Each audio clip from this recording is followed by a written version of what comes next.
I pledge allegiance to the flag of the United States of America and to the republic which stands one nation under God, indivisible, with liberty and justice for all.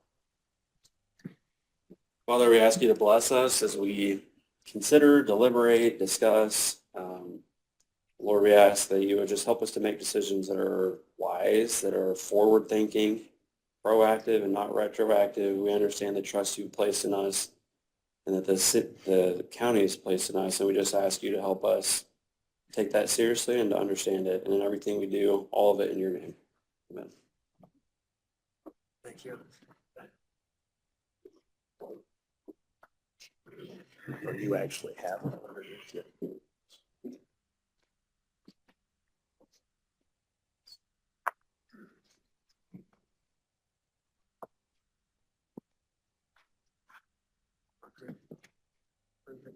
We can start. Meantime. You should have all had access to the minutes from the October 8th meeting. Any discussions, additions, corrections? Move to approve. Second.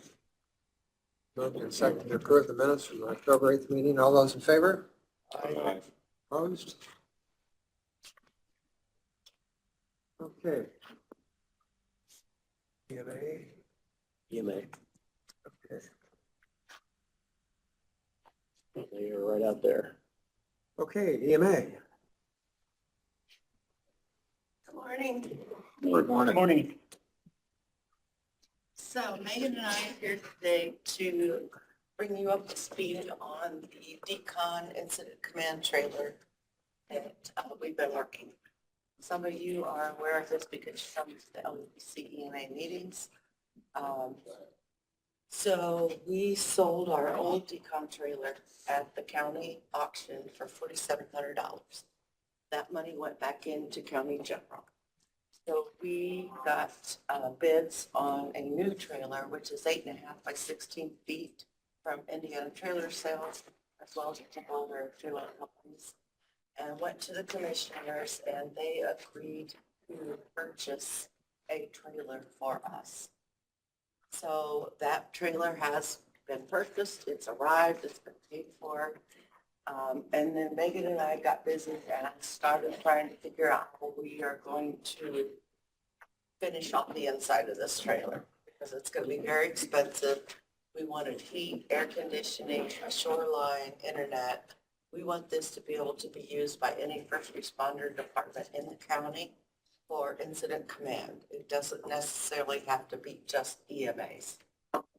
So we contacted Rev, and they have volunteered to donate all the parts and all the labor to take care of the entire interior of the trailer for us and put a canopy on the side, on the outside for us.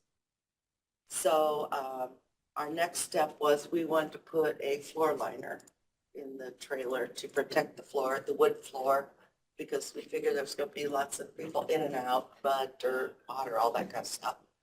I'll let you go on.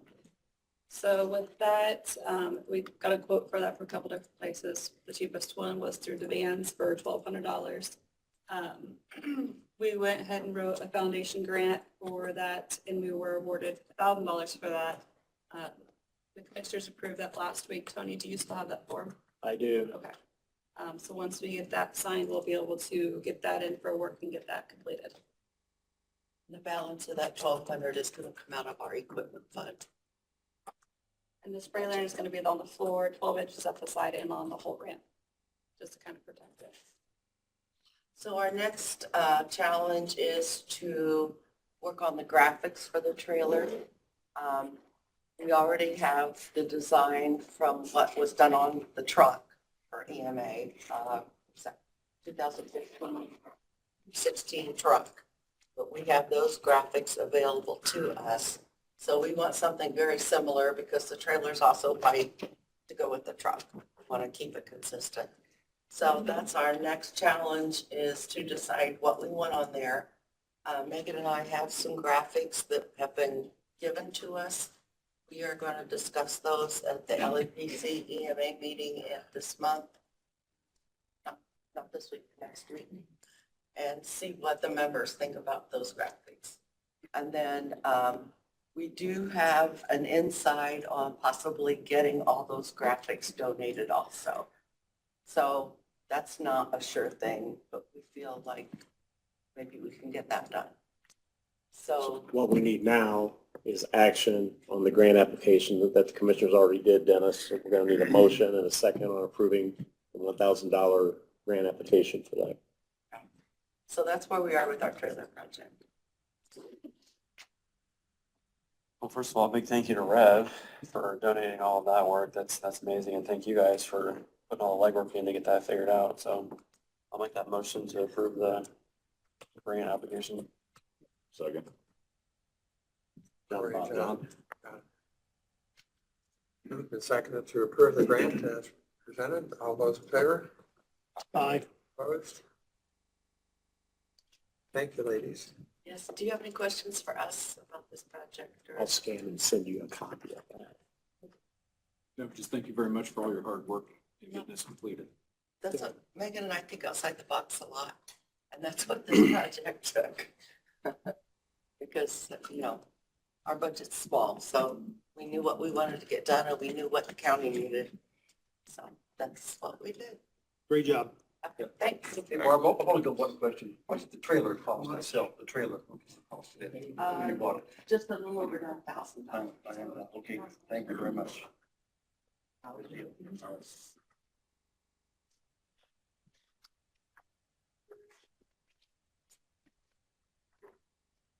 Dan, if you're ready.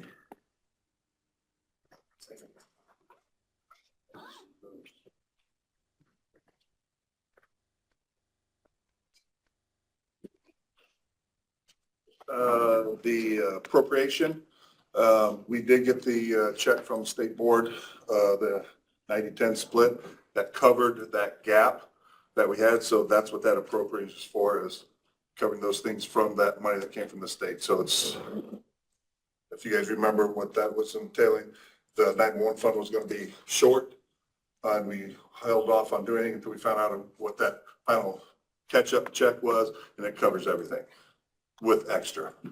So that's what that appropriation is for. Okay, so it's no new spending, right? This is just what we already planned on. We just now have the Correct. funds to actually fund it. Correct. Okay. I'll make that motion. Second.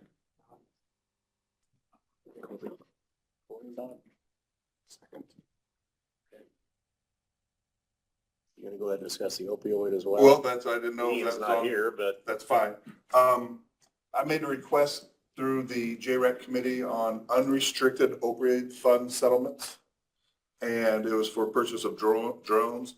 The committee researched it, called down to the AG's office to make sure what it was, met all the requirements. It did. They recommended to the commissioners last week. Commissioners approved the recommendation. So I'm here for you guys to appropriate the funds. But it is that's when it's the settlement funds that came from the state, the feds. Okay. Do we need an actual vote on the last one? We just had a motion in a second, right? Oh, I'm sorry. Motion and second on the appropriations. Yeah. My fault. No, you're, Sorry. that's okay. I just want to make sure you're agreed. All those in favor of the motion? Aye. Opposed? No, that's fine. So I guess I'm asking for a motion to approve those funds from the opioid settlement for the purchase of the drones that was approved through the commissioners and the JREC board. Make a motion to approve. Second. John and Corey, all those in favor of the motion? Aye. Opposed? Also then I'll make that phone call and I will try to be hosting a class for the certification of the operators for that. And if we host it, we'll be able to get 2 officers through that class free of charge. And it'll also be opened up to surrounding counties, but that will be in the spring once the weather breaks. Hopefully we'll be hosting a class here and we'll get our people trained for free. Okay, Thank you. any other questions? Nope. Thank you guys. Thank you. Hey, Dan, is that about 40,650 Correct. from last week? Correct. Okay, good, thank you.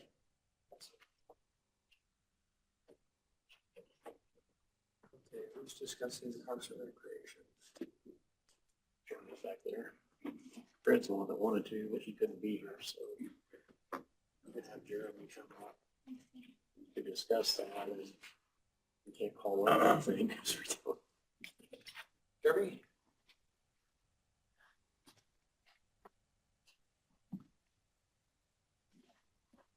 Morning. Morning. I think it was Fred that kind of wanted you here to discuss stuff, but unfortunately he couldn't be here today.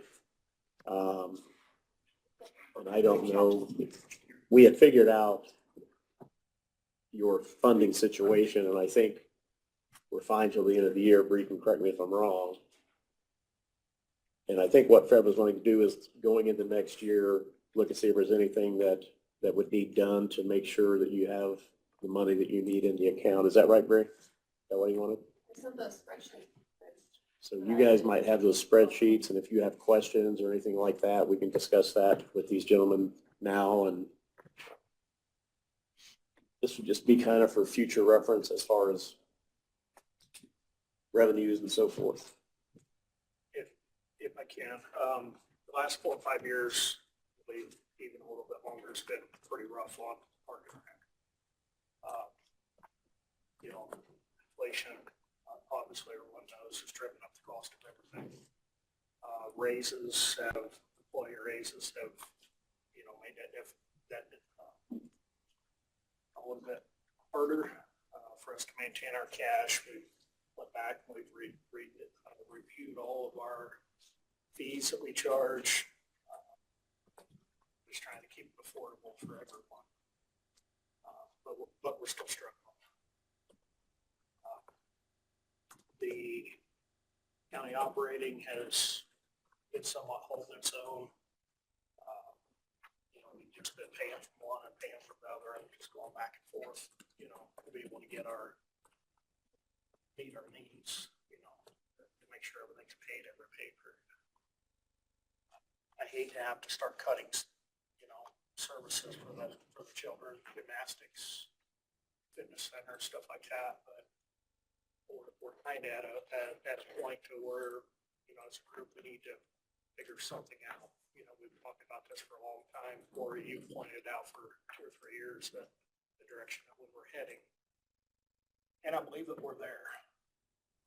Last year, we fell into the red midsummer.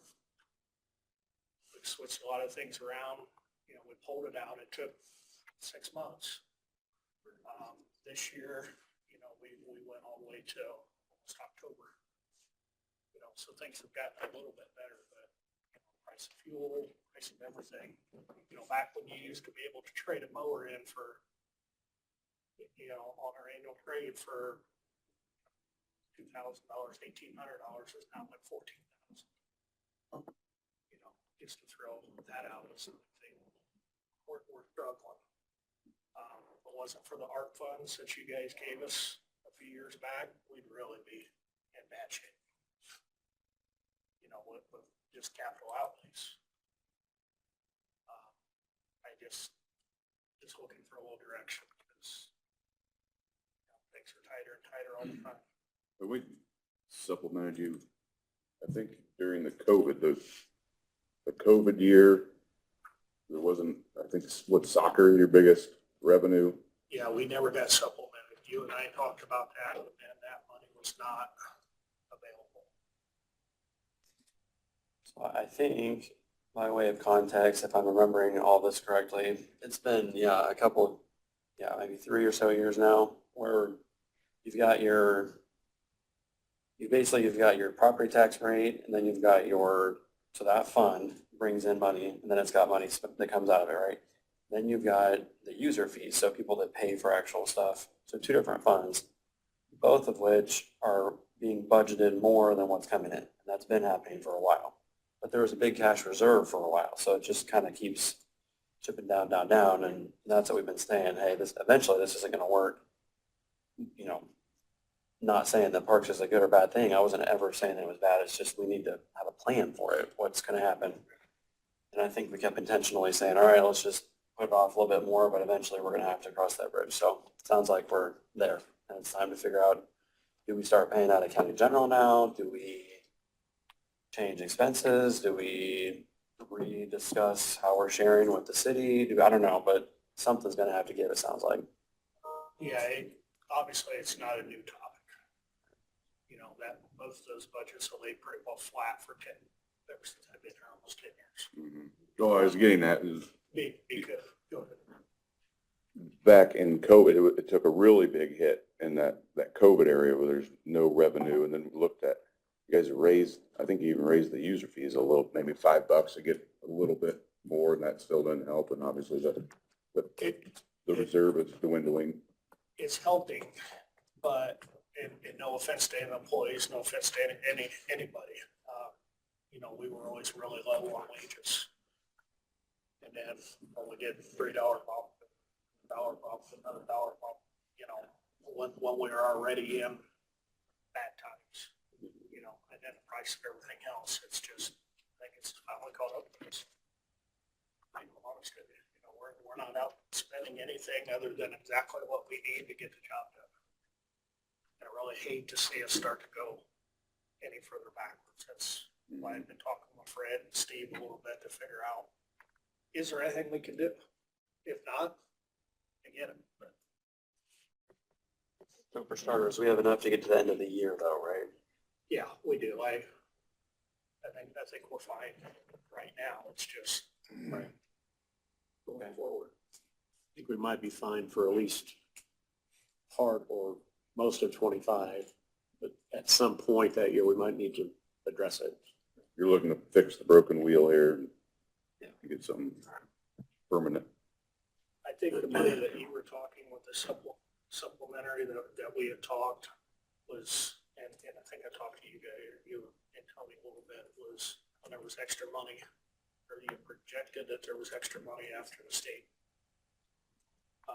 It set the budget, or all the budgets, and then it just, like you thought it was there, and then it wasn't at the end. That was back in COVID. I think it was like Yeah. 28,000 or something that you were talking about that you guys were going to try to make available. In the end, that was not available. I checked with COVID. Never know what the state's going to do when we send the budgets in.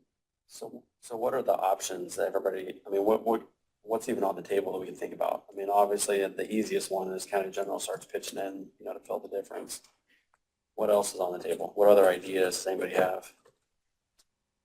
I don't think anybody wants to cut services. I don't think that's something anyone's like wanting to do. But there's no sense of adjusting the rates if it's just gonna take away from one and put in the other. Just, you might as well pay that general. I'm just afraid if we keep adjusting rates in here, then it's going to make it worse. You're going to have the Yeah, I want to have with the rates. a lot of income that can't afford our. And you can't, yeah, you can't raise the fees too much. I mean, it's,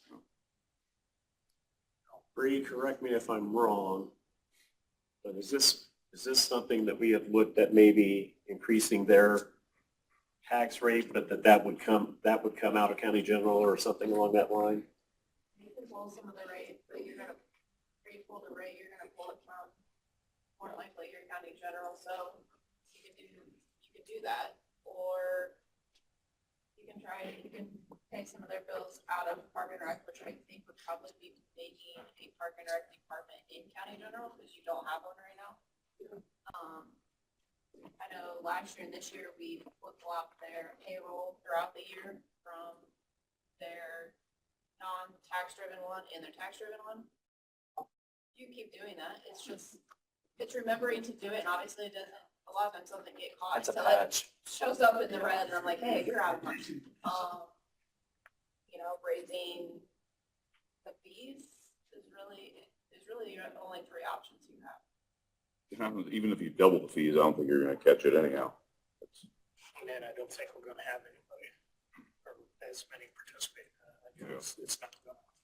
So if you're gonna have county general, if that's kind of the direction that you eventually have to go, I wonder if it doesn't just make sense to just, I mean, you're not really changing anything, but I just wonder if you don't just completely get rid of the property tax rate for Parks and Rec altogether, move the whole thing over to county general, have a department inside the county general. That way you don't have restricted funds. It's just, I don't know, it feels cleaner to me. I think we have 8 property tax funds, but you look at some of the other counties around us and they have 3 or 4. I mean, I don't know why we have so many that are, because once you do that, you're stuck. You can't, that money is in there and it can't go anywhere else. So put it in county general, it gives you more flexibility. I don't know if that's a thought. We can check with state board and the DLGF and see what they recommend on that. Yeah, it seems like it'd be simpler, cleaner. You know, one thing I've asked over the last couple of years, and haven't got a real good direction on it or a real good answer. The 1179 fund, that's, you know, obviously fees driven. Could that just be dissolved, ran down to nothing? Dissolve it and start depositing all that into operating. Into the county general, same idea Yeah, basically. to help everything. Just make it more simple. So you've got one department, one budget. Yeah, you're throwing everything into one, which is kind of, it's essentially, it's doing the same thing it's doing now, because when we start to run in red, A, B, and C employees have to go to operating. Yeah. Um, Be simpler. You know, and it would help keep this, the operating a little bit healthier, you know, throughout the year. I don't know if that's an I think option. it gives I know- us some things to look at going into 25, going into the next budgets, but several things we can discuss on that. We can contact. And we can board talk and state board and DLGF DLGF to see what they say, yeah. what they say. Yeah. Yeah, I think it's gonna be up to their decision whether we can do that anyhow. I know that's what we do on the city side. I shoot with either of them. I'm sure you can. We'll certainly look into it, yeah. In looking at your Excel that you've got here, Bree, what is the, like, help me with it a little bit. What is the cash flow negativity per, like, how negative are we in cash flow between the two accounts combined per year?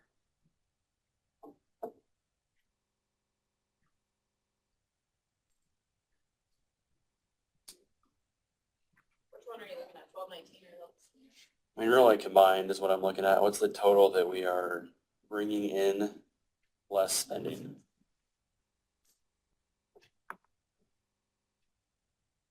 So, like on 1219, I have, on 1219, I only put in payroll because I could at least estimate what the payroll is gonna be.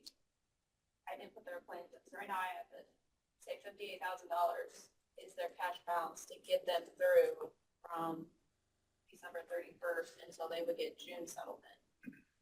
Okay, let's do this. Maybe an easier way. Do you know what their cash balance ended the year last year at? And then we can compare that to what it is projected to end this year.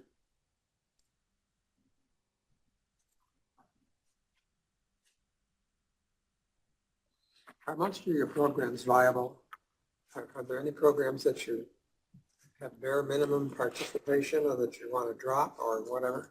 The only programs that run on bare minimum are our adult leagues, which is our volleyball leagues and our basketball leagues. But those currently run when the building is open. We're not bringing in extra staff to supervise the building while they're there. It's just a program that we've been operating. But we do have bare minimum teams to make the league run, but other than that, they're not hugely successful.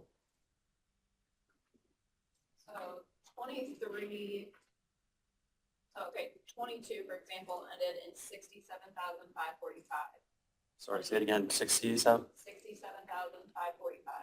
And 23 ended in 60,202. Okay. And then if I'm projecting 58, whatever it says, but Yeah, that's not 58,422. counting any of their claims either. Okay. So that's the 1219? Yeah. Okay, so that one's going negative, but not terrible. What about 1179? 1179, the end of 22 was 10,560. Okay. The end of 23 was 12,941. That's went up. Hmm. And now I want to remember, so they pay, like you said, they pay everything in every Monday. They put in a deposit, and then all the city, Decatur City's credit card payments for parking rec goes into that, and then they have to turn a claim in, and we send that money to them. Some of that money just comes in and right back out.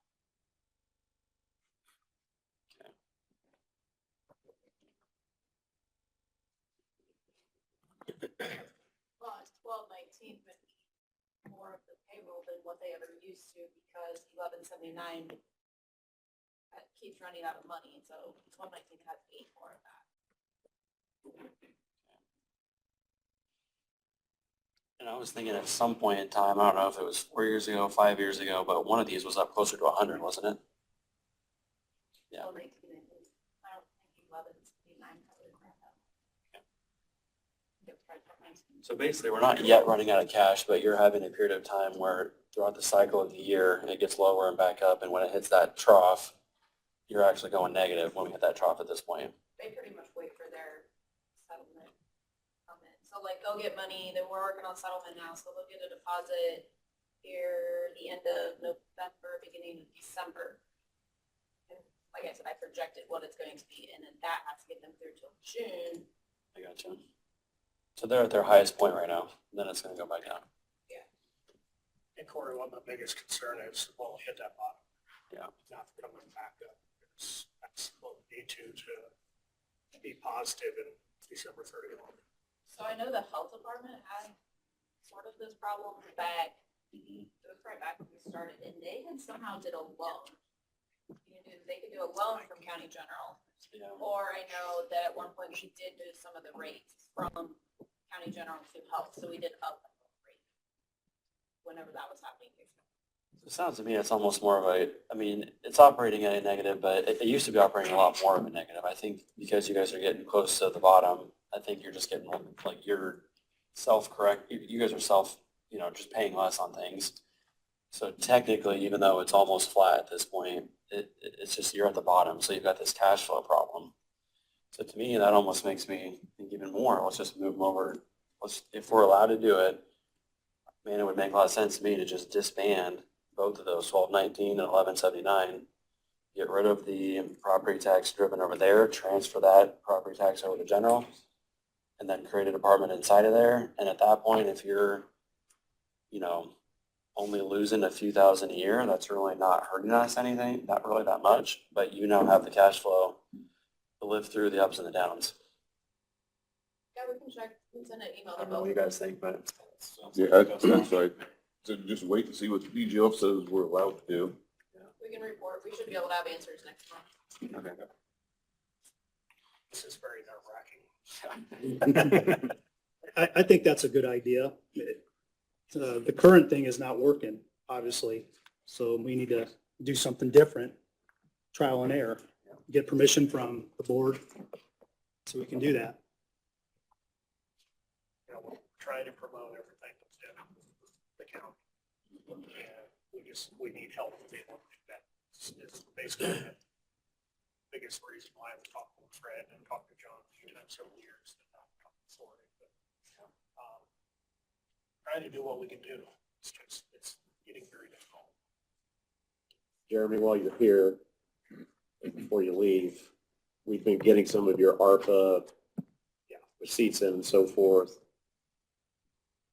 By the end of December, if you still have outstanding money that has to be obligated, so you would need to figure out writing some sort of contract for something to spend it on so that we don't lose that money after December 31st.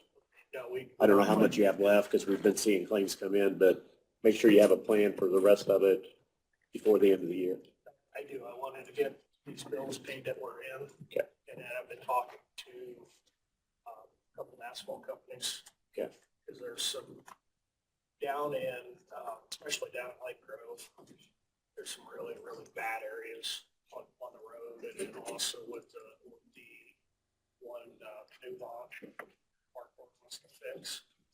Won't have enough money to fix it all, but we're gonna do what we can do to the balance, and then even over at the covered bridge, the road or the walkway coming off the covered bridge going down to the Wabash back to 950. We want to take care of that. And actually, the work, if you contract with an asphalt company to do that, but it doesn't happen this year, you're fine as long as we have the contract entered. Then it can be done the following year, just as long as it's done before the end of 26. All we need is a contract in hand that I can enter into Gateway. So, and I'll keep in touch with you as you get these claims paid to see how much you have left too. Yeah, both asphalt companies have talked to them over the last couple of weeks. They thought they were gonna be able to get to it this fall, but obviously Yeah. that's not gonna happen, so they're looking to do it in spring. With that, since we did not award the projects yet, they're gonna have to re-quote them or go back and look at their quotes and redate them to make sure that everything's correct. If you have any questions on what obligation is, a contract, Julie Marie has the presentation that was provided at the auditors conference. So me, Julie Marie, or Bree, either one can answer your questions and what we need and so forth. So we'll keep in touch. How do you establish your user fees? How do we establish them? Yeah. Well, they've just been established since the beginning of time, and then every so often, we present something new to the board, if we should increase the fees by, $2, $3, $5, then the county board decides on what they feel appropriate. Yeah, soccer fees, gymnastics fees, they've been set that way for what, 3, 4 years probably now with that. But we also try to wage, what's our facility look like as well? We're not the Taj Mahal. Most of the equipment up there was there when I started working. So, and we also try to hit that medium for users to encourage families and kids to be able to participate without outpricing ourselves. You would want to do that. Well, prime example, like the fitness center is the same as what the hospital charges. Now, we can go higher and go into like Anytime Fitness, but Anytime Fitness doesn't have employees, they have the state of the art. We're pricing ourselves out. So, we have the staff in here. Sounds good. So, thank you. Thanks for your time. Thanks for everybody's here. Thank you. Like I said, we're just trying to figure something out. So, Thank you. All right. Thank you.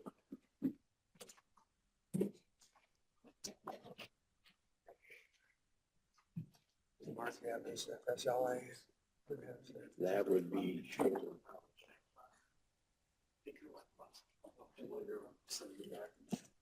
So should you, like that, we share.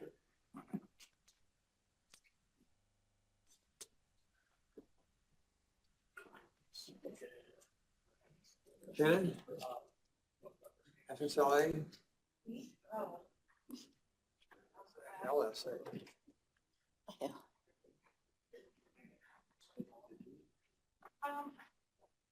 So I don't actually have anything that you guys need to decide on, just more of an FYI, just to keep in mind.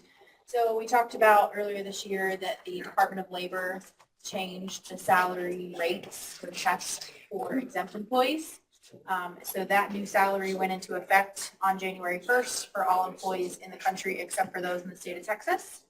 And then there's a new salary change on January 1st, 2025 that is also going to be in effect unless there is, I think it's called a stay that's issued.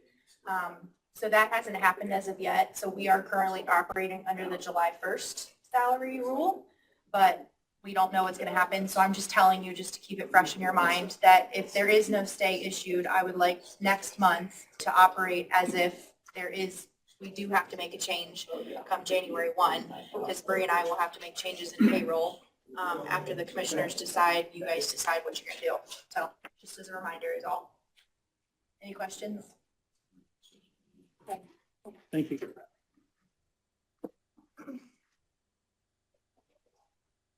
Sorry. Going through this very quickly. Yeah, where's the ends?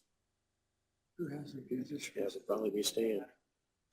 Probably Stan. Stand with the judicials. He's behind Jeremy over there. Stand front and center? Judicial? Probably the only thing we are opening bids today for construction of the transportation building. And so once we have some of those numbers, we'll probably take those under advisement, and then we'll make a recommendation on that we will have to discuss the financing. See how we want to do that.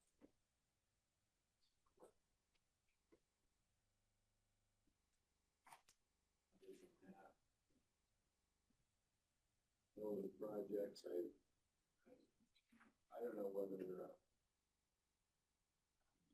you want to talk about exploring financing for judicial facilities. It can be. It's up to you. I don't want to steal your thunder. No, that's okay. Ian's not here and we're at a good spot for that. I believe I sent to everybody a fiscal analysis, financing, illustrative financing analysis with regards to the cost for the judicial center project done by Baker Tilly. Mark had an opportunity to follow up with Jason Semler, who prepared that and did the analysis to crunch the numbers.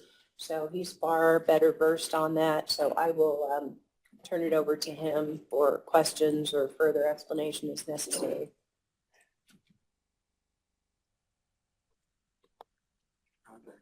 Very major. Morning. Morning.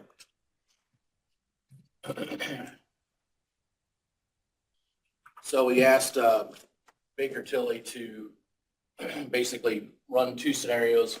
We had the presentation at the last meeting, and I asked them to tell us what the debt service would be on a $32 million project, which would be construction cost and all costs. So they ran the financing scenario for that. And I also asked them to run it at just under $20 million. Sent out the email to you, and there's a lot of information in there. Try to summarize it as quick as I can.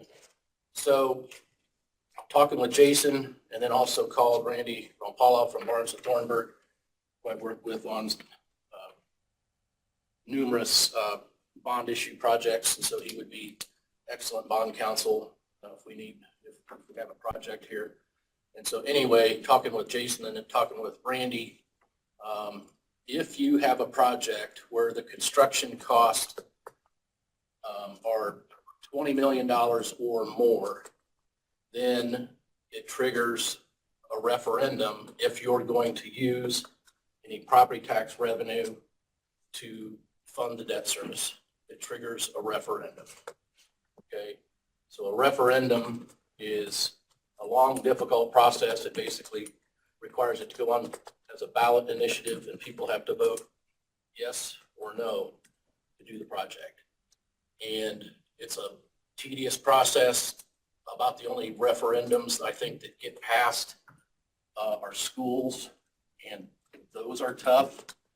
It's not easy. Oftentimes they'll fail the first time around, and then they go around and go back on the ballot. Maybe they pass, but it's very difficult to get projects approved by a referendum because, and if you think about it, the reason that it's triggering the referendum is because there's going to be some property tax used to fund the debt service. So people say, well, I don't want my property taxes to go up, so my vote is no. So those referendums are difficult. So we look at it from the standpoint of how can we finance it without using any property tax revenue if we anticipate that this project, the cost of which we anticipate the project's going to be more than $20 million, which I think looks like we do. So what do? Well, you can finance it the way most counties are financing jails, judicial facilities, and the like, and that is with a income tax. And so if you recall, that is exactly how we funded the construction of the new jail. That was a public safety, LOIT, public safety income tax, and that is how we funded that. So it didn't use any property taxes. In fact, that public safety LOIT, when we passed it, it also required that you pass a corresponding rate for property tax relief. So that's what was put in place.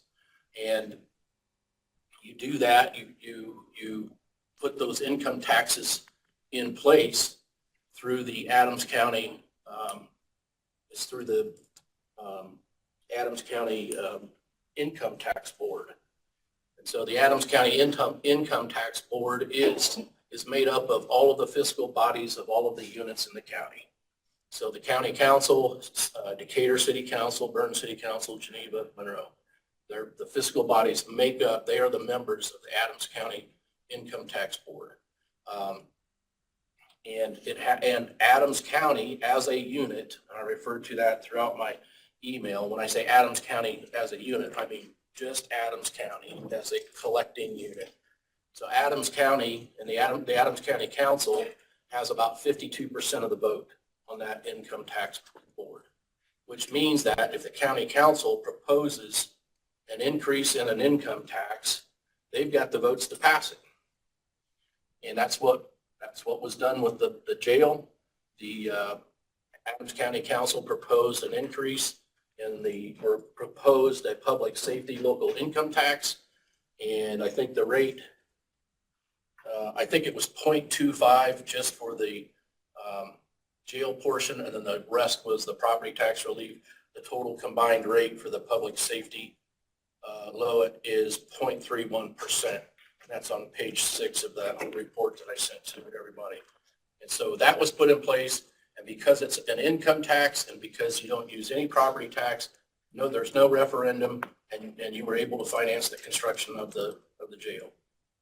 So now we look at, and if you look at this page 6, if you have it, I'm kind of starting in reverse order, but page 6 shows the specific income taxes that Adams County has in place at the present time. And you see there the 0.6% certified shares, that's your COIT, that's your county option income tax. That's been in place, I think, since about 1994. I think Bill Barger and the county council, and that was, I don't know, you remember that, Dennis? That was put in place way back. One more time. Yeah. And so back at the time when that was initially put in place, it was different. It wasn't called LIT, it wasn't LIT, it wasn't called local option income tax. There were basically 3 income taxes back at that time that you could put in place. And it was COIT, which is county option income tax, CAGIT, county adjusted gross income tax, and CEDAT, county economic development income tax. And you could put in place, you did either COIT or CAGIT, and then you could add CEDAT. Okay, you couldn't do COIT, CAGIT, and CEDAT. It was, you could put in 2 in place, one of which had to be CEDAT. So what the county opted to do back then is they put county option income tax in place, and it might have initially only been 0.4%, and then they also passed a 0.2% CEDAT, economic development income tax. So initially that income tax, way back when it was established, I think was only 0.6 combined. Okay, and so that's countywide. And the COIT was designed to help raise revenue for the county, to provide revenue to replace and offset the need for property tax. That's what it was for. And that's been in place all these years. So over time, I think the council bumped that COIT up to 0.6. The CEDAT stayed at 0.2. I think initially the combined rates could not exceed 1% initially. Okay, now over the years, the state legislature has made movement, and they're all about saying we've cut property taxes, we cut property taxes. But with the way they do that, and then they put in the caps and they limit your ability to raise, revenue through property taxes, and they say, oh, well, if you want to raise your revenue, then over here's an income tax you can pass this income tax. And so that has to be done at the local level, and it's decided county by county. So that's what they've done over time, and they've expanded the income tax, they've expanded the rates and the maximum that you can put in place. And so most counties have done that, and they've used that to fund projects and to offset, cost for property tax. So anyway, when you look at this chart here, the current maximum total income tax that every county can put in place, except for Marion County. Isn't that interesting? So they have a special rule. So the maximum income tax combined that you can put in place is 2.5%. And presently, Adams County has 0.6 on COIT, 0.31 on public safety, and 0.4 on economic developments for a total of 1.31%. So that's your local income tax rate. And when you deduct that up from the maximum of 2.5%, at 1.19, that's basically the headroom that you have. You could increase local income taxes in Adams County by 1.19%, okay, which is significant. So what I asked Jason Semler to do is I said, okay, tell me what would the debt service be on a $32 million project? And when we say debt service, we're essentially saying, you know, in the banking world, we're saying, oh, what's our mortgage payment?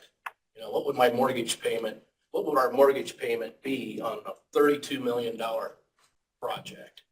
And so he ran those numbers, which I sent out. Initially, he just calculated interest, and we don't need to get into all that. But the important thing, the important number is that annual debt service amount, which I think is on page 3.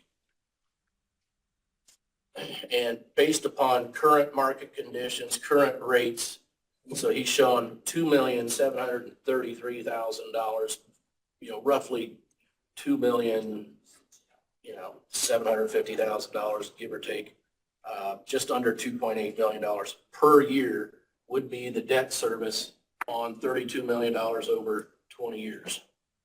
Okay, so that's what your mortgage payment would be. So then the question is, okay, how do you come up with that money? What are the available funding sources? And so that's why I asked him, tell me how much revenue does a 0.1%, 1/10 of 1%, how much revenue does each incremental tenth produce for the county as a unit? And I mean just the county, not Bern, Monroe, Decatur, because when you institute those taxes, all right, out of the gate, the county is only going to be able to keep their portion. Okay, those other amounts that get raised to that income tax, that gets distributed to the units. So you only get to keep and use your portion as a county unit, unless the other units say, hey, we'll pledge some of ours to you for this bond issue to do this project. Okay, which is exactly what we did with the hospital, which was a special scenario. All right, so when we look at the 0.1%, that shows he's projecting for 2025 that each tenth would raise $754,398. That's the revenue. So if you need roughly just under $3 million for debt service, and you figure out that each tenth is at 754, well, you divide it out, it's about 4/10. It's about 0.4 is what it takes to service the debt on that size of a project. And so at the present time, you know, you've got 0.4 is the economic development income tax, and 0.2 of that 0.4 is the revenue that's going directly to pay on the jail, or I'm sorry, not the jail, but on the hospital bonds. And that's coming from all of the units, okay? Because back in 2001, when that project was done, instead of using any sort of property tax, the county said, let's see if we can do it with seated and hospital revenues, and that's what we came up with. And it required all of the other units to also pledge their incremental increase. Now, granted, it didn't take any money away from their current edit revenues. It's just the new edit revenues that were created for the hospital project were not distributed to the units because they were pledged back to pay for the hospital, right? So now when those hospital bonds are paid off, and that's either 2027 or 2028 based upon our conversations with the hospital, then what happens? Well, those revenues were specifically pledged for the hospital debt. When that debt's gone, then I think one of two things has to happen. Either you have to repeal that 0.2% and get rid of it and it goes away, or the revenue that comes in, you got to start distributing that out to the other units that just like we do now. Because you can't, the county couldn't say, oh, that's great, hospital bonds are paid off, and here comes this big pile of cash, and we're just going to keep it, you know? Vernon, Decatur, Monroe, and Geneva would say, what are you doing? That was pledged only for the hospital. That's our money. Give us our money. And they would be right. So when we look at a project like this, you know, the 0.2% is going to go away. Could you? I thought it had to go away. What's that? I thought that 0.2 had to be dissolved. I think it does. I've got to go back and look at the bond indenture. I think that's how we set it up through the. Unless everybody signs a new agreement. Yeah, unless everybody would say, okay, yeah, county will let you keep it and use it for a court project.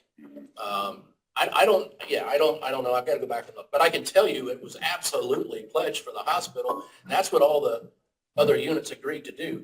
Keeping the county just leaving that tax in place and then keeping all the money from that is not an option. No. Okay, can't do that. So I think you could, the county council, if the county council said, you know, in the next month or so, hey, let's do this project. County council could propose an ordinance, and you could propose an increase in the edit tax of 0.4% to pay for the project, and you got the votes, you could pass it, put it in place, and you could get the project going before the jail bonds before the hospital bonds are paid off. You could do it. Okay, it's up to you, but it's possible. And you get the project going. It could be built, and then hospital bonds pay off, and then you could repeal that 0.2, and now you're back to, you know, 0.4 plus your original 0.2. But anyway, it looks like, to do this project, you would, instead of having a 0.4 county-wide edit tax rate, you'd have 0.6. Now, you know, if Decatur said, hey, we want to keep this courthouse downtown and we're willing to help kick some money in to keep it here, and if Decatur said, you know what, you know, we understand you're going to pass a 0.4% increase in edit, and we know that some of that, or that's coming to us, and we're willing to pledge some of ours increase towards the project, they could do that. Vernon, Monroe, the rest of them could do it too. Will they do it? Don't know. They could. So anyway, these are the numbers. The report was a little confusing at first when I got it, because when you see page 3, it says, or bottom of page 3 and bottom of page 4, he said the estimated 2025 edit for Adams County is $3 million. Okay, well, that's true. Okay, but that's just the 0.4 for the county as a unit. None of that is Vernon, Decatur, Monroe's money. That's all the county's money. And so that's the 0.2% that was originally put in place back in like 1994, plus the 0.2% that was put in place for the hospital in 2001, and that's just the county's portion. So basically, if you divide that $3 million in half, and you say, okay, well, we're not going to mess with the 0.2 that was originally in place, which I think the majority of that money has been used for decades for county highway and stone roads and transportation, and some of it was used for transportation garage project here and that program. And so that's been in place. So that's about 1.5. The other 1.5 is what's going towards hospital bonds until they're paid off. So, and if you look at that $3 million, if you look at the 0.1%, which I always ask these Baker Tilly, I always ask them, and when we do these projects, I always want to have this incremental rate. I always want to know how much does, 0.1% or 1%, generate in terms of revenue, because then that's how you figure out debt service relative to your project costs. So when you look at that $754,000, and that's 0.1%, our rate's 0.4%, well, you multiply.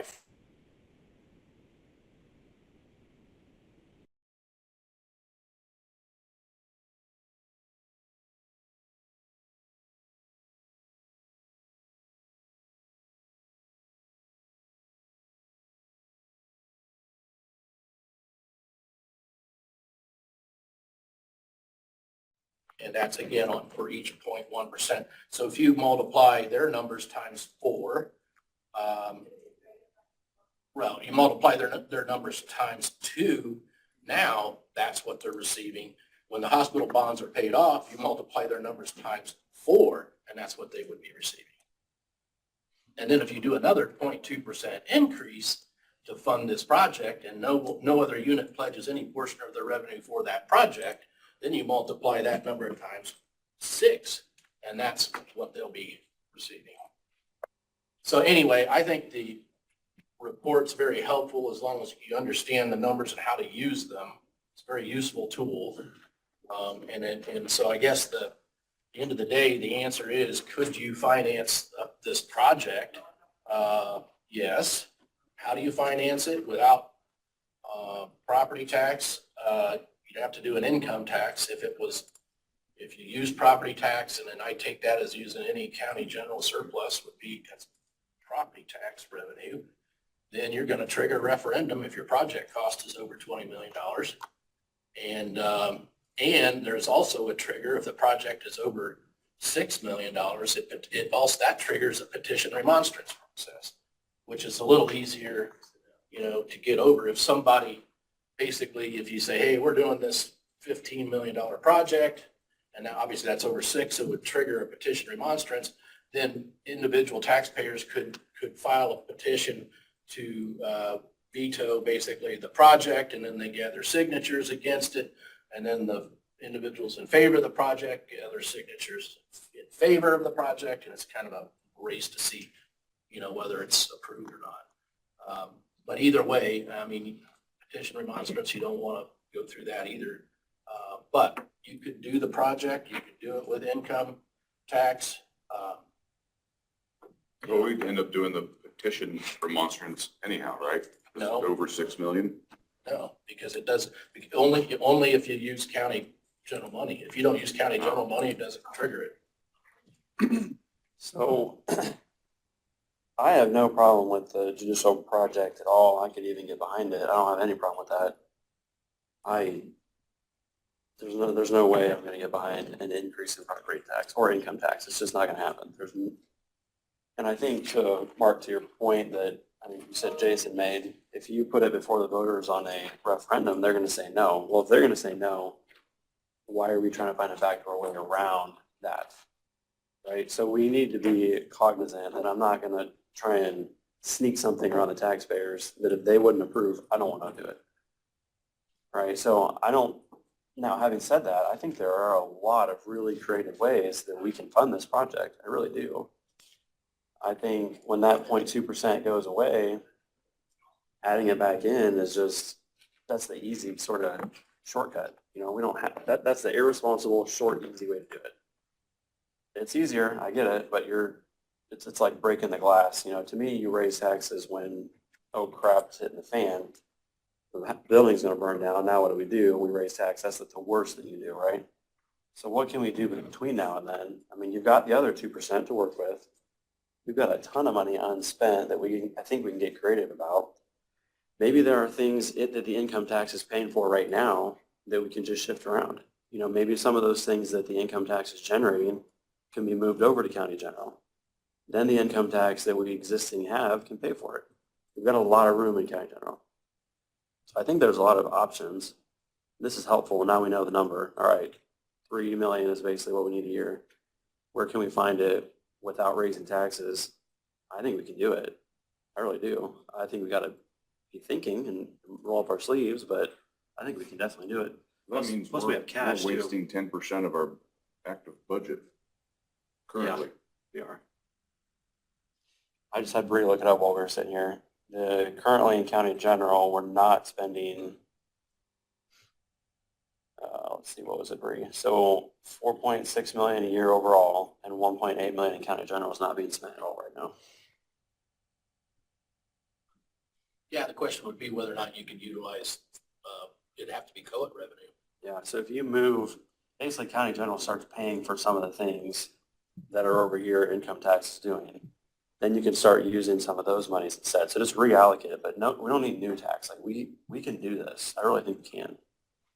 Yeah, I'm just giving you what the mortgage payment is. Yeah, yeah, so that's helpful. That's 2.8 or so, that's helpful. Now, that was the full project. That was no down payment, right? Well, that 32 million, I mean, it's still project cost. So even if the county had $10 million sitting in the bank, that was, if any of that was identified as having come from property tax revenue, It still triggers that process, it triggers it. but your monthly payment goes down. Right. But Yeah. it triggers a referendum. Right, I'm just saying. So you got it, yeah. I mean, Yeah, that problem's no different, but I'm just saying the 2.8 may actually be able to come down if we're able, because we've got a couple Yes. million from the other project. We Yes. sold that thing. and- absolutely. So 2.8 is kind of on the high end, I guess is what I'm saying, but I think we could even hit that number if we had. I think we can work and get that down. Yeah. So. But yeah, so now it becomes, I think that's why it's important to have kind of the data and the report that you can work with. And now you go to, okay, what can be reallocated so that we can come up with a payment? Yep. So, any questions?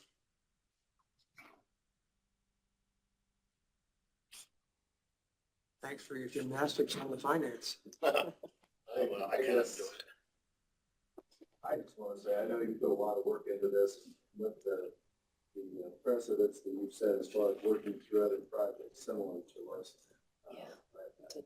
Bring a lot of insight to the table. I guess from this point, I would look at how do we proceed here? You know, as far as council, are you willing to continue to explore the project? And if so, how do you do that? Will we continue to work between Baker Tilly and the treasurer to explore inside funding options, or I guess how do you recommend proceeding? It seemed like when we presented it, everybody on both boards was in favor of the project and saw it as a necessary project. And I think by exploring other funding outside the public referendum, I don't see that as an end around run. I see that as doing what government does, is providing judicial system for the county. So if we are wanting to continue to explore, I guess that's my next question. How do we move forward? I think the next step is I'll get a hold of Jason and Randy and say, okay, here's what we've got at COIT. Can we reallocate, COIT towards debt service? That's the next thing to figure out is what are our options on, reallocating our existing income tax revenues so that we avoid pushing the red button of a referendum in order to come up with enough revenue to be able to finance a project. I think that's the next step in terms of financing. But I think the other next step is scope of the project, okay? $32 million, you need to spend $32 million. Does it have to be that big of a project? It's a fair question. I don't know, Are you going to get it under $20 million? I doubt it. And those are us, for sure. Right. Yeah. But I think you ask those questions too, Sure. And also we look at, to Cory's point, we look at the other revenues and other funds that we have that might be able to be used as a down payment, I guess, to buy down, how much you borrow and therefore your annual debt service payment. So we look at that too. And so I think we attack it really from both ends. Is this really how much it has to cost and how much can we borrow, or do we actually have to borrow? Don't borrow more than you need to, and don't build more than you need to build. Yeah. And figure out where that's at. And then I think now we're starting to get somewhere. Well, I think this draws a very clear idea of how to this mortgage, so to speak, could be financed. So there's two things that can affect the final mortgage, obviously, is how much money we would have available to put down, plus the scope of the project. Both of those could be taken a hard look at. Right, and the other factor is rates. You know, what are, you know, if rates come down, if rates for bonding improves, that can be huge. So those are factors. You know, when the 0.2% the hospital goes away, you know, would the city of Decatur say, hey, if you do it down here and this is an improvement to Decatur, would they pledge a portion of that back to this project that would help buy down or help you with your debt service? I don't know. Maybe they would. So That's an interesting point. Even the 0.2 that stays, it's still getting split up between everybody. That's still economic development money. So to that point, I wonder if you don't come back to some of them and say, hey, look, is there any of your 0.2 that's going to stay, that is existing, that you would be willing to contribute, particularly Decatur, you know, to this project? I don't know why Bern and Geneva would go for that, but Decatur might. Well, I doubt that the 0.2, the original 0.2 that stays, I doubt that Decatur would say, yes, we'll pledge some of that, because that's already, they've got that earmarked and have had it earmarked for decades. It would only be if you know, left the 0.2 that's in place now for the hospital, left it in play. Yeah. And I mean, then they might agree to use some of that because they're not getting it now. Right. They might agree to say, okay, we'll pledge a portion of that, and then we're going to get the rest. But beyond that, and that's just leaving the 0.2 that's in there now. Now you're talking status quo in the income tax level versus a income tax cut when the bonds are paid off. And that's something that you all have to think about and hash through. Okay, so I guess if you want to check with them on the logistics of being allowed to move some of that, you know, rearranging what's already in property tax, that some of that move over to general and whatnot. I don't know, I guess it's more in the commissioner's ballpark on the scope of the project, if that can be reevaluated at all. Yep. Well, to determine the scope of the project, yeah, we could continue to look at that, but to get hard numbers, it's gonna rent basically. Yeah, these are all just engineering estimates, so it's a big Try to balloon, be as complete as possible. very round, no shape. You know, there's, Yeah, to where somebody can turn the key, walk in, sit down at the desk and start. And That's the number. how much of that Golden Meadows, remind me, somebody, was it 2 million What? that was sold, the land? 0.87. Oh, land? So I'm just thinking, you know, for down payment type things, how that would change the equation. well, I was hoping it wouldn't make that much of an impact, but use that as sort of our bank and keeping that interest, that money there and using the interest to go forward towards the payment. Because then we, you know, Or whatever. we'll lose our golden nest egg, essentially. I know that it was, and originally, I guess my intent was to keep it there Mhm. and use it strictly for that, but if you could use it as your own, you know, printing press in a sense. Yeah, you don't want to deplete all your savings. No. Now, the other thing, which you all know, with the closure of Golden Meadows, you know, that takes up $500,000 Yeah, it's like 700,000. annual expense off your plate. What's your time frame on this, Mark? It's just work in process. So I would say I can have an update again at your next meeting if you like. Yeah. I wonder, some more pieces to know. Yeah, if you can look into those things, maybe just ask so we have the answer. How much would 1 million, 2 million, 3 million, what would that do to the down payment? Yeah, just so we, kind of like you said, increments, Yeah. you know, what would it do?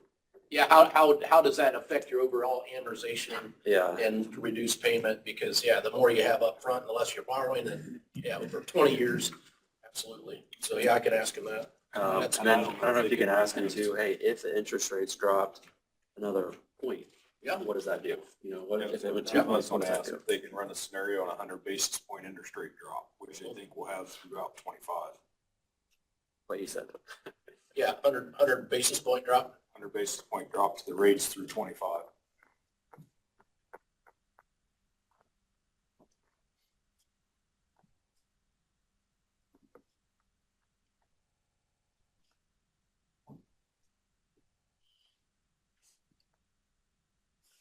The other thing is, I know we can't do it directly because of the whole process you were saying, but, you know, we've been trying to clear out those cap funds for a reason. This is what, you know, this is what cap funds are for, not these little rinky-dink things. It's for stuff like this. So things like that might be able to help towards down payments as well.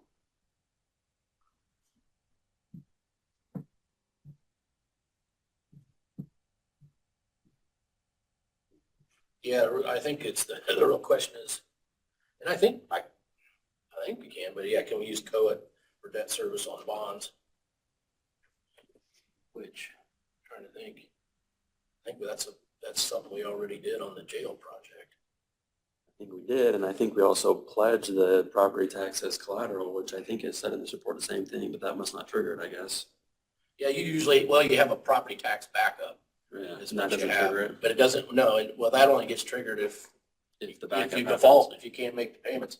And you have a property tax backup on the hospital. Right, I remember that. It's just never been close. You get a beneficial rate doing that. You get a better rate, absolutely. Yep, because when it goes out and they do the rating and, you know, you get a much better rating if you got that. Essentially like a business loan, personal guarantee. All right. I've got, and I'll tell you what, I'll get a hold of him right away. And as I get information and answers to it, I don't have to wait till your next meeting. I can just email that information out to you. That way you have it. Sounds good, thank you. All right, thanks, Mark. All right. Thanks, Mark. Yep. Yes, sir.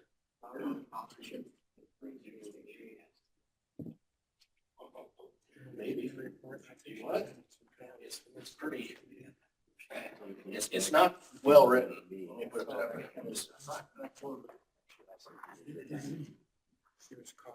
Yeah. Sure. Give me a couple too, if you would. You bet. I guess I might as well as well. Yeah, this should make for an interesting story. Thanks for your diligence. Hey, It takes a lot of work.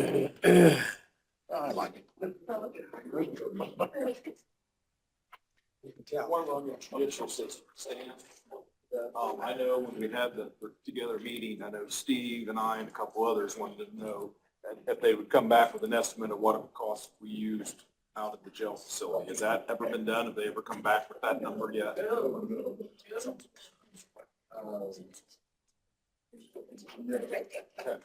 only thing he told me was they would have to do an additional storage. From the mayor's seal into that. Yeah. I was the mayor's seal on that. I did not ask. But Thank you so much. I guess I would ask for a commitment from council to fund this project. Because to explore the scope of the project, we've already spent $20,000 to develop the estimate and investigation that they've done, develop the project scope and the project estimates. So we want to take this to construction drawings. We're gonna have to invest more money. I don't want to do that unless we have the commitment from council. I guess that's kind of putting I hear what you're saying, but I feel like that's putting the cart before the horse. Like we need the info before we commit to that, you know? And Well, like I said, we've already spent $20,000, and I think we have a very as complete and accurate estimate on the cost of the project as we can. So if you agree to fund it, then we can develop it to the point of construction. Well, If you're not gonna fund it, I don't wanna spend any more money. Yeah, I didn't think, I guess maybe that wasn't really my intention. I guess from what Mark was saying, it was more, are we sure this is the size we need? Is there anything that, are we positive on the size? Does it need to be smaller, bigger? Can we just make sure and if you guys are saying, we've already done that, this is as good as we can get, then be done with it. But, I'm not willing to say yes until I know we can fund this without raising taxes. But if we can, I think we can, but. But and I'm not willing to spend more money on further development of the scope unless we have a commitment that council is willing. But I'm not, could it be done for less money? Yeah. There's other options that we looked at. There's questions on this option as far as the acquisition and such things. So are there other options to increase the cost? An approach might be for you to work with Mark or work with whoever worked with Baker Tilly to come up with a number that you think you could fund without raising taxes. Yeah. And then come back to us and say, we're willing to fund up to X. Can you do the project for that? Yeah.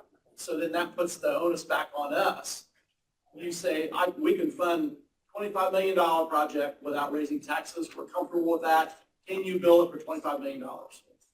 Is that it? Yeah, that sounds great to me. Yeah, I'll say that. So then you've got some more homework to do, figure out what you can do.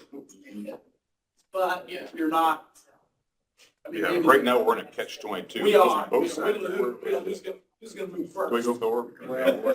You got to pay for it, then we'll move forward. It's like being pre-qualified, but, John, you said in all our meetings, we've done extensive research on what we have, extensive research on what we want to accomplish the next 50 years. And we spent $20,000 to get this. Okay, I'll take that again. As far as, I don't think it can be downscaled much. I mean, they went department by department footprint, their Well, the employee numbers and what they have, and what they need. Build it across the street.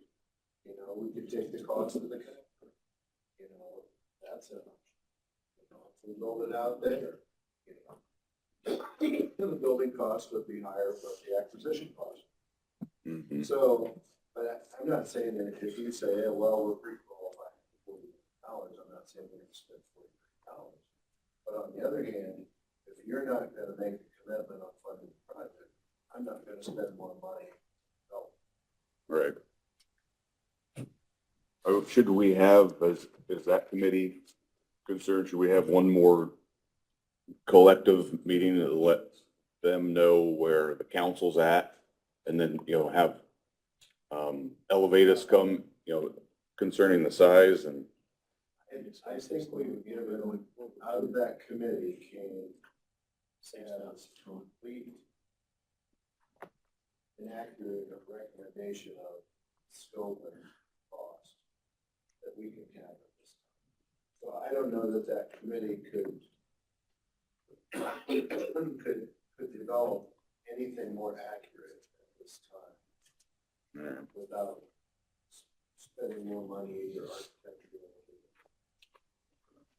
developing.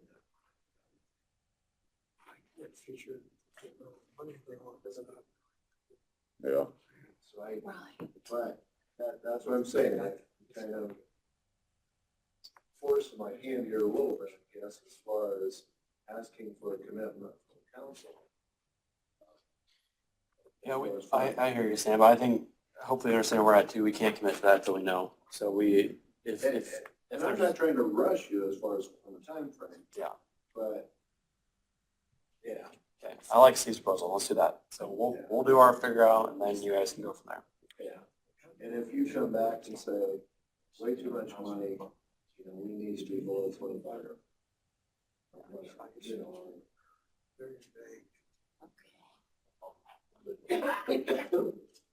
If I get pre-qualified to buy a house, and pre-qualified for 200,000, that doesn't.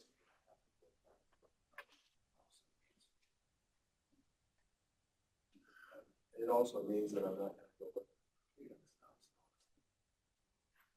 So yeah, I guess at this point, you tell us, where we need to be, and to John's point, if we need to take that back to the committee and reevaluate certain, sure.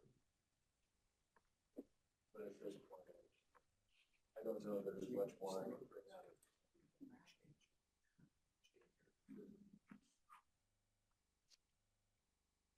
So, yeah. I think the numbers that Mark came back with, really, the research on what we could do internally. Yeah, Mark, when you get your numbers back, I'd like to sit down with you and Corey if you want to. Yeah, for sure.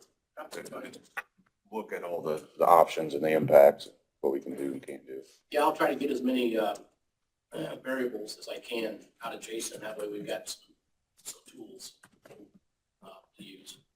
You know, like you said, one of the variables is Decatur. You know, Decatur's got a lot of skin in this state as far as where this project is. Yeah, if they just give us the incremental rates and the tools that we need, we can run 100 scenarios. We don't need Baker Tilly to run each scenario for us. If they just give us the building blocks, the tools, we can work for that.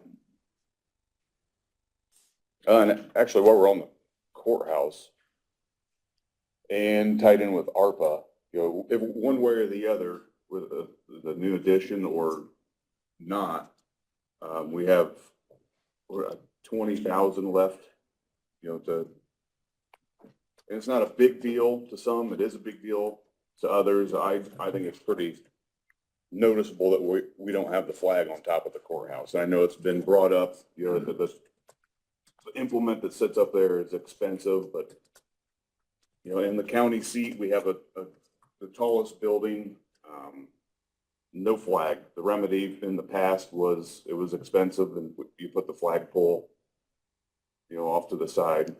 But, you know, it really, it says a lot to a lot of people coming into town and there's no flag. Yeah. There was a flagpole put up that you could raise and follow from inside without climbing up into the bell tower. And the flag kept getting stuck in there. And they couldn't get it out. And I remember talking to Dwight Pierce when he was the forester, and he'd go up there with a bucket truck. And there was like no way to get this flag up and down. It just, the mechanism, excuse me, I don't think it was because it was expensive. It just, like I get stuck. It didn't work. So finally, you know, I mean, he would go up there, and this sounds silly, but he would go up there in a bucket truck with a fishing pole, try and catch that flag, and try and get it to where he could raise and lower it. And it was just not functional. And so at that point, the commission decided, this isn't working, we need a flag. So that's where the flagpole was installed. It wasn't money, it was function. And so if there's a flag that you can raise and lower functionally, you know, that's kind of the issue. So they definitely needed a flag at the courthouse for sure. That's a given. But the one put up on top was pretty tough. Yeah. So I mean, I can help look for, you know, a vendor or an option, but I think 20,000 should be able to solve that issue. I think it's important for our courthouse to have the American flag waving in the wind for all to see from afar. That, you know, that used to be your focal point and how you found, you know, how you found where you're going, you know, back in the day. You know, you look for that. Yeah. I mean, if I can help and. If you know sources or talk to Rick, maybe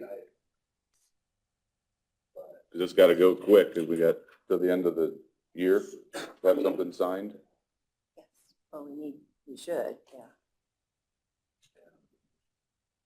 Yeah, I'll. Yes, maybe you could just pay somebody to climb up in the belt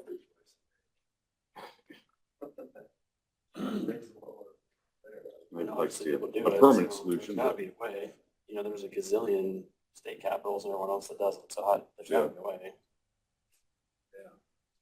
I don't know, and I honestly, I have not looked into it, that's just because it's Rick, it's not Chloe.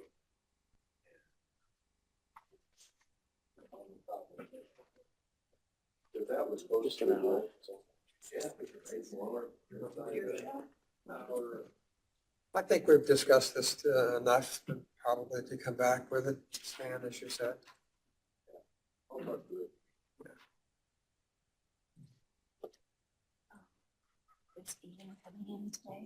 So yeah, do you want me, anyhow, do you want me to, to help? Okay. Well,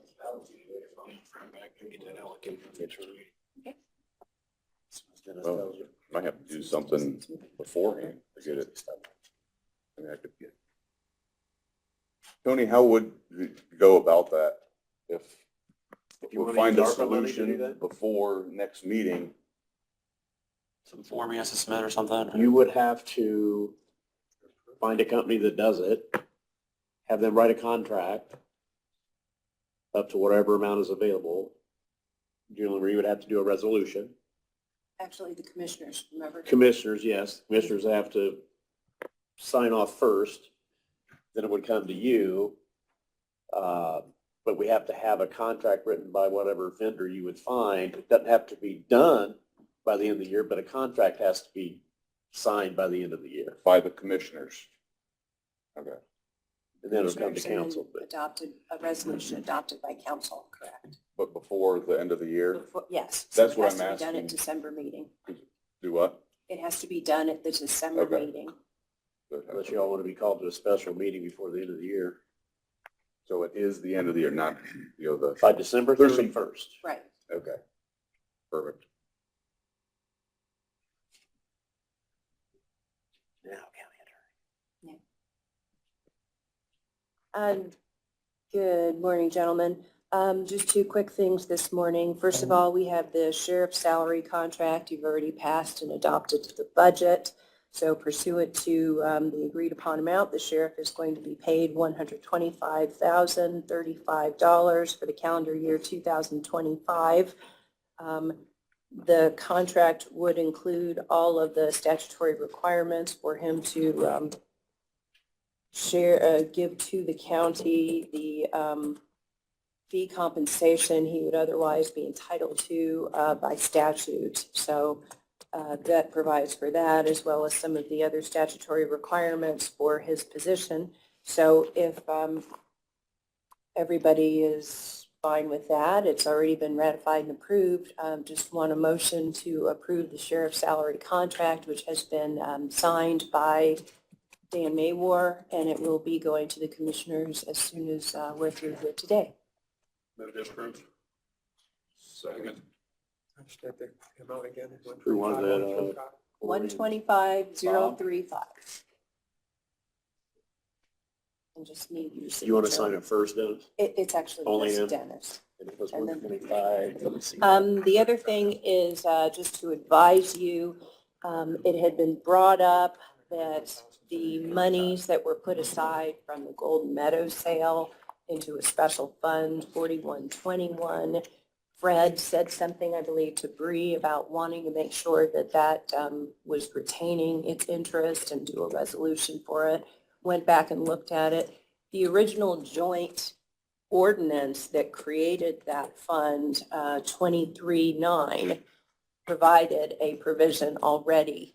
So it's in there already that says that interest on that account will stay in that account rather than going to the general fund. So that's already been covered. So just wanted to let everyone know we don't need a second So it ordinance on that. compounds, I'm sorry? it stays in Correct, compounds yes. and. It's going to go in. Standalone, Yes. okay. So just wanted to let you know that's been addressed and taken care of. That's all. Thank you. Does then now need to, Yeah. commissioners will have to approve it, or they already did, just need to sign it. They just need to sign it. Then I'll get a copy of it.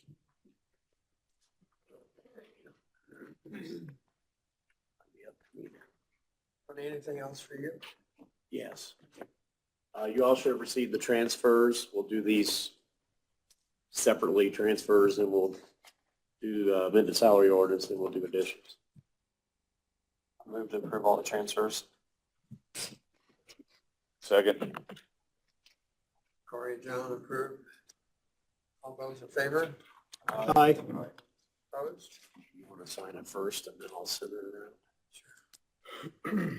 Then we have the 2024 amended salary ordinance. Do you have any questions on those two?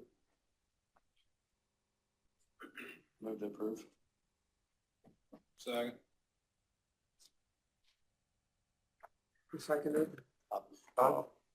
Here's that one, if you want to sign that, then I'll send it around. All those in favor of the approved salary ordinance? All those in favor? Aye. Opposed? Okay. And then finally, we have the additional appropriations. If you have questions on local road and street, Brad's out here, if he could answer that. E911, I believe, well, Sheriff's not here, but I believe that is because they added some dispatchers during the year. They approved that one. Yeah, I think that, you already approved that one, never mind. The restricted opioid community outreach, that just needs appropriated, the money needs to be appropriated for that use. And the exam of records, ARPA, that was for the federal audit, and that had already been approved as well. But this just does the appropriation that we need. The only question was on that indigence fund one. And that is, well, I think this is the second time they've had to get an additional for that, and I think the only thing I can say is that they're getting more people that are unable to pay. Well, I guess I get that part of it. My question is, they, on the form, they said their cash balance is only 2,300. They just did the cash balance of the line item that's in county general. Oh, okay. Yeah. County General. No, it doesn't.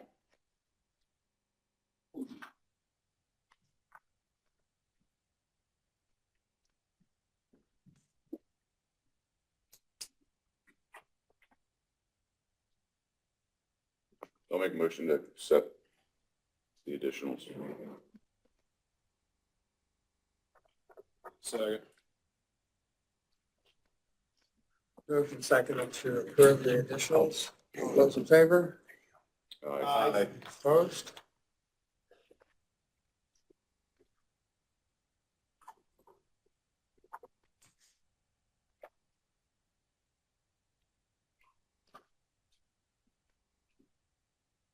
Anything else? I think that is all the items that I have. Fred had wanted to discuss ARPA, but I guess I can just tell everyone, we are working on, I think, Bree, we got through the 13th claims on ARPA. Don't know about the 27th It's on yet, the bottom of that sheet. It's not in the overall. but you all should have received something on that.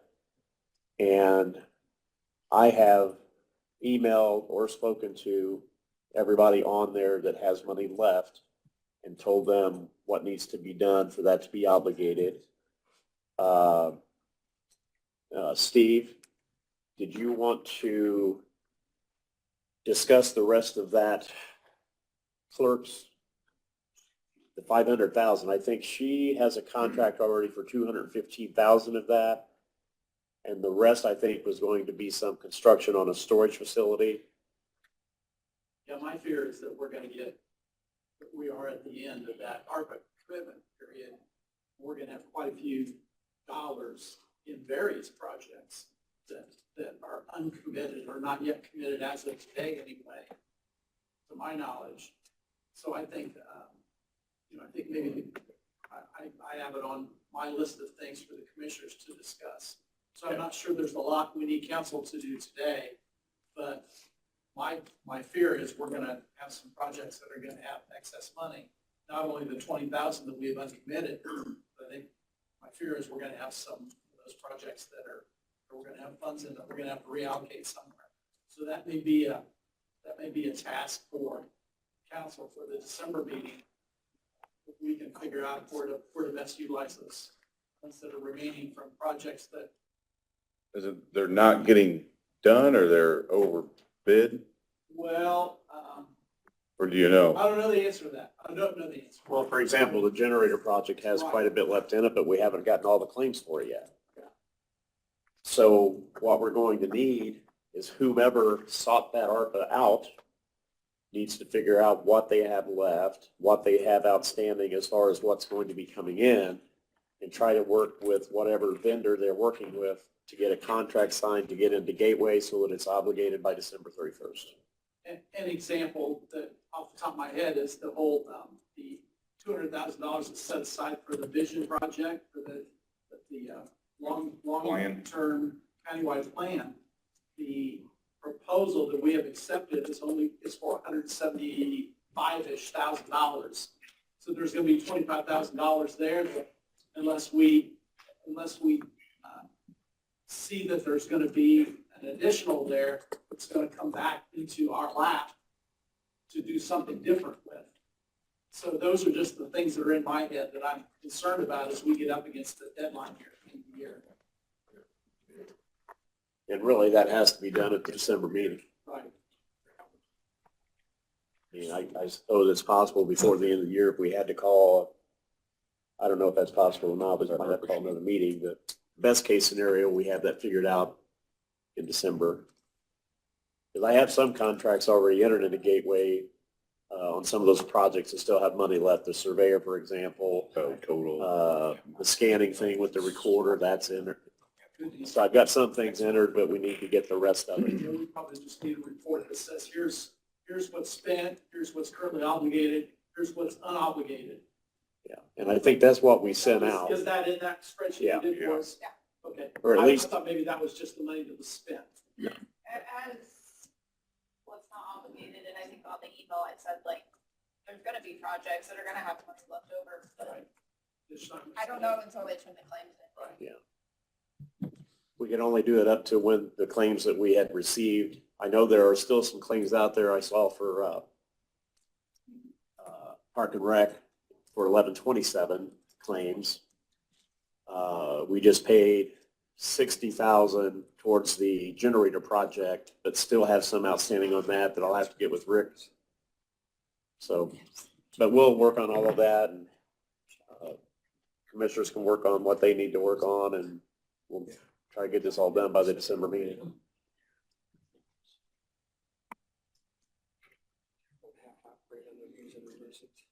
That's all I have.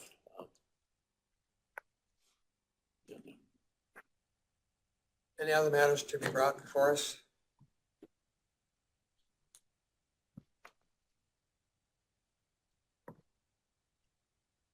Nope. Motion to adjourn. Second. Moved and seconded to adjourn. All those in favor? Aye.